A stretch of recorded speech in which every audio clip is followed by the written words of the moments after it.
नमस्कार बच्चों, मैं सतीश उपाध्याय डाउटांस क्लासेस में आप सभी लोगों का स्वागत करता हूं।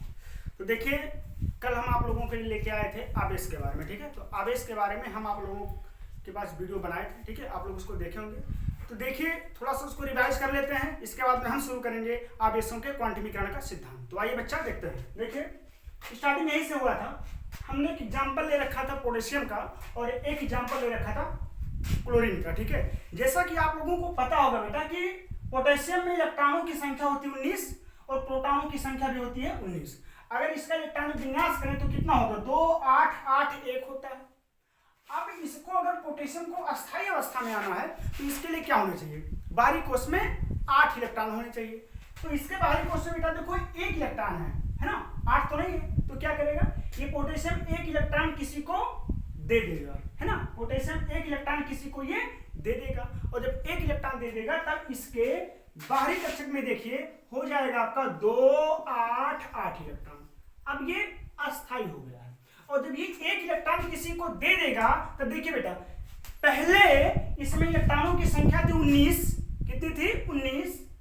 और जब 1 इलेक्ट्रॉन इसने किसी को दे दिया तो अब इसमें इलेक्ट्रॉनों की संख्या हो गई 18 और प्रोटॉनों की संख्या पहले थी 19, अब भी रहेगी 19। तो अब देखते हैं इन दोनों में कौन ज्यादा। तो देखेंगे बच्चा, इलेक्ट्रॉन ज्यादा, सॉरी इसमें होता है आपका प्रोटॉन ज्यादा। कितना ज्यादा?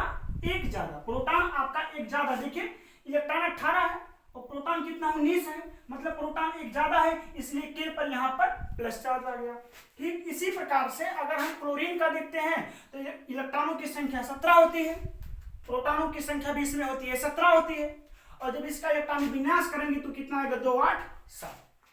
इसके बाहरी कक्षक में 8 इलेक्ट्रॉन आने के लिए ये क्लोरीन करता क्या है? किसी से 1 इलेक्ट्रॉन ले लेता है।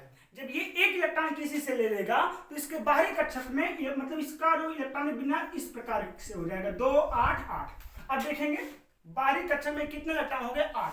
7 था, इसने 1 इलेक्ट्रॉन किसी से ले लिया तो कितना हो गया? 8। अब देखेंगे इसमें इलेक्ट्रॉनों की संख्या पहले 17 थी, 1 इसने ले लिया तो हुआ कितना? 18। और प्रोटॉनों की संख्या भी कितनी थी? वो तो पहले 17 थी, अब भी 17 है ना। तो अब यहाँ पर इलेक्ट्रॉनों की संख्या 1 ज्यादा हो गई, इसलिए यहाँ पर हुआ -4। अब आप लोगों को मैंने बताया था कि आवेशों की जो संकल्पना होती है वो बच्चा इलेक्ट्रॉन के आधार पर दी जाती है, ना कि प्रोटॉन के आधार पर। यहाँ देखते हैं आप लोग, यहाँ पर K+ में क्या हुआ?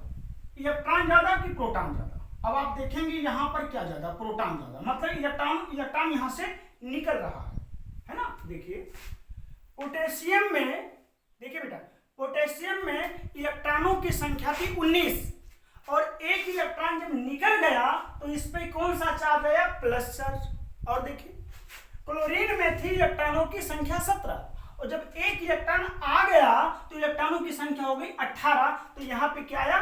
माइनस चार्ज आया। कहने का मतलब ये हुआ यहां पर क्या हो रही है? पोटेशियम के केस में इलेक्ट्रॉनों की संख्या में कमी हो रही है और क्लोरीन के केस में इलेक्ट्रॉनों की संख्या में वृद्धि हो रही है।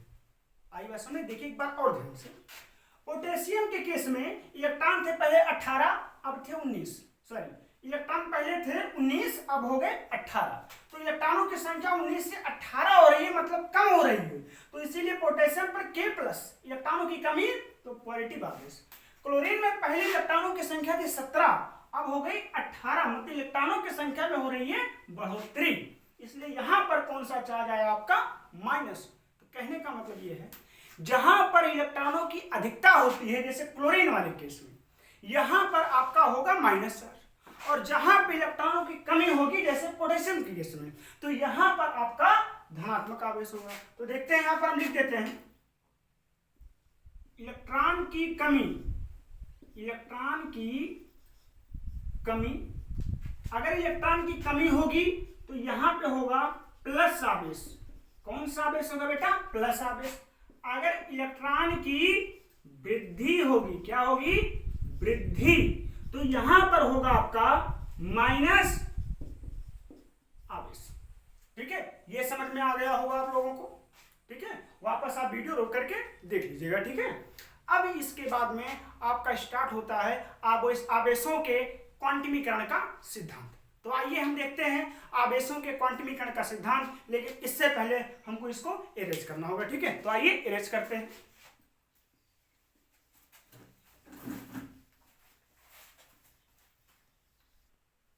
तो आइए देखते हैं अब हम बेटा आवेशों का क्वांटमीकरण।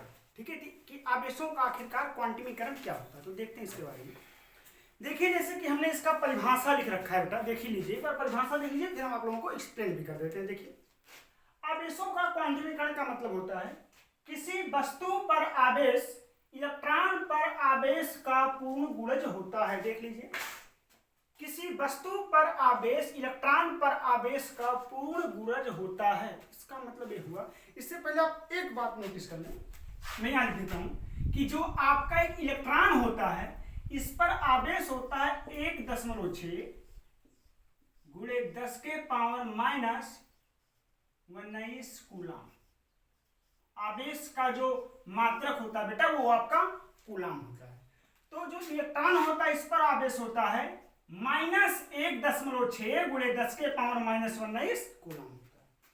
अब देखते हैं आखिरकार इसका मतलब क्या होता है कि किसी वस्तु पर आवेश होता है इलेक्ट्रॉन पर आवेश का पूर्ण गुणज होता है, इसका मतलब क्या होता है? इसका मतलब क्या होता है, इसको समझने के लिए आप दो चीज समझें।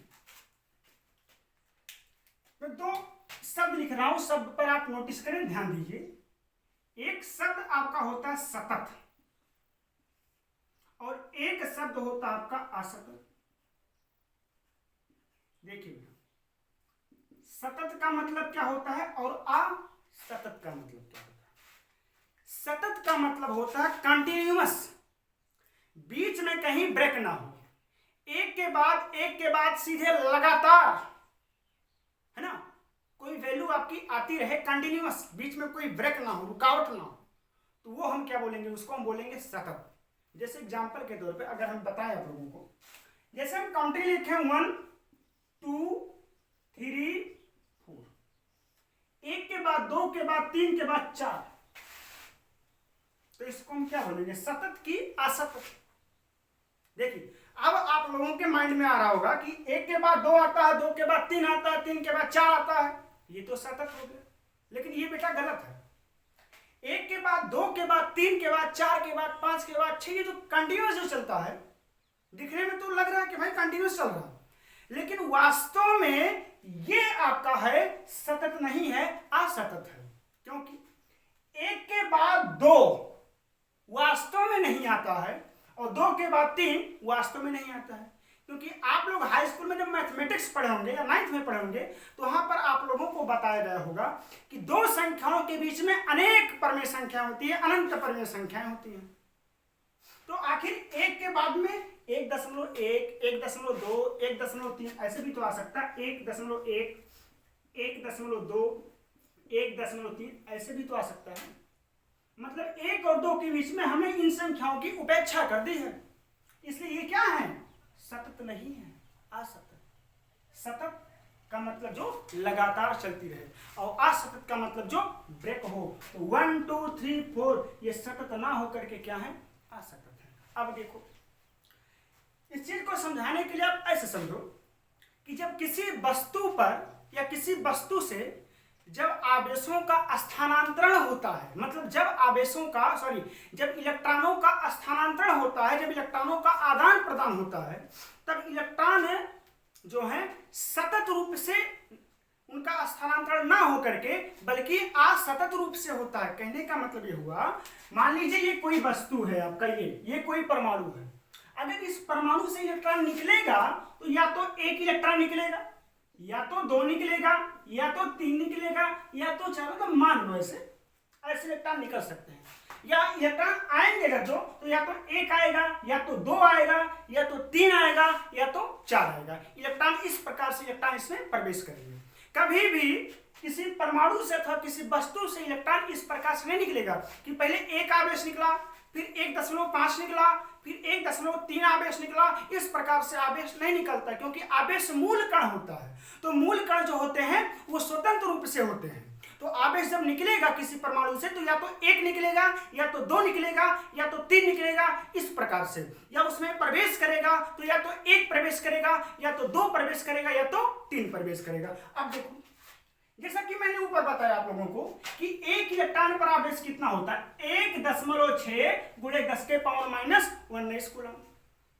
ठीक है, अब देखिए अगर किसी वस्तु में, जैसे मैंने बताया आप लोगों को कि अगर इलेक्ट्रॉनों की संख्या बढ़ रही है, ध्यान देना, अगर इलेक्ट्रॉनों की संख्या बढ़ रही है तो वहां पे ऋण आवेश होगा, अगर इलेक्ट्रॉनों की संख्या घट रही है तो वहां पे क्या होगा, धन आवेश। देखिए मान लेते हैं कोई वस्तु ये है, ऐसे सपोज करो इसमें एक इलेक्ट्रॉन आया, कितना इलेक्ट्रॉन आया, एक इलेक्ट्रॉन आया, तो इसमें एक इलेक्ट्रॉन की वृद्धि हुई कि नहीं, और जब इसमें एक इलेक्ट्रॉन की वृद्धि हुई तो इस पर आवेश कितना हुआ, -1.6 गुणे 10 के पावर माइनस 19 कूलम। ये एक इलेक्ट्रॉन के केस में हुआ। अब मान लीजिए इसमें 2 इलेक्ट्रॉन प्रवेश कर गया, अगर इसमें 2 इलेक्ट्रॉन आया तो 2 इलेक्ट्रॉनों की वृद्धि हुई, तो जो इस पे आवेश होगा वो होगा -2 गुणे 1.6 गुणे 10 के पावर माइनस 19 कूलम। ठीक है, मान लीजिए अगर इसमें 3 आवेश प्रवेश किया तो क्या होगा, -3 गुणे 1.6 गुणे 10 के पावर माइनस 19 कूलम।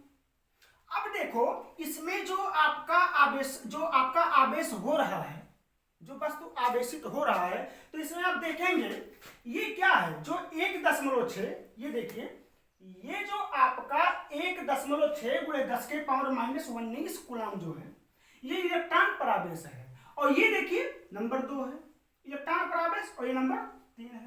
तो इसके आवेश का ये पूर्ण गुणज नहीं है। पूर्ण गुणज का मतलब क्या होता है, जिनमें पूर्ण संख्याओं का गुणा हो।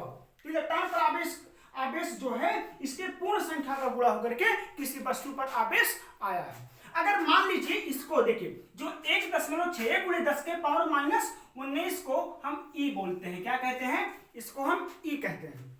तो जो कुल आपका Q बराबर जो होता है, Q बराबर आपका होता है प्लस माइनस NE। अब देखो कहने का मतलब क्या है, E का मतलब क्या हुआ, इलेक्ट्रॉन पर आवेश। तो देखो यहाँ पर ये भी E है, ये भी E है, और ये N क्या है, देखिए यहाँ पर 2 इलेक्ट्रॉन आया, यहाँ पर 2 इलेक्ट्रॉन आया तो N के स्थान पर हम 2 लिख देंगे। यहाँ पे 3 इलेक्ट्रॉन आया तो N के स्थान पर हम कितना लिख देंगे, 3 लिख देंगे। अगर 4 इलेक्ट्रॉन आता तो N के स्थान पे 4 लिखते, और E का मान कितना लिखेंगे, 1.6 गुणे 10 के पावर माइनस 19। और एक चीज देखिए यहाँ पे ये जो सिंबल आपका लगा है प्लस माइनस इसलिए लगा है क्योंकि अगर मान लीजिए इलेक्ट्रॉन आ रहा है, ध्यान देना, अगर मान लीजिए इलेक्ट्रॉन प्रवेश कर रहा है तो ऋण आवेश होगा, तो उस केस में हम सिंबल लेंगे माइनस, सिंबल क्या लेंगे, माइनस लेंगे। और अगर इलेक्ट्रॉन निकल रहा है मतलब इलेक्ट्रॉनों की कमी हो रही है तो वहां पर धन आवेश होगा, तो उस केस में हम क्या लिखेंगे, प्लस लिखेंगे। तो ये था आवेशों के क्वांटमीकरण का सिद्धांत था।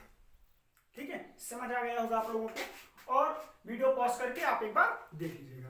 अब इसके बाद में हम आप लोगों को बताते हैं आवेशन के बारे में। ठीक है बेटा, आइए देखते हैं हम कि आवेशन किसे कहते हैं। देखिए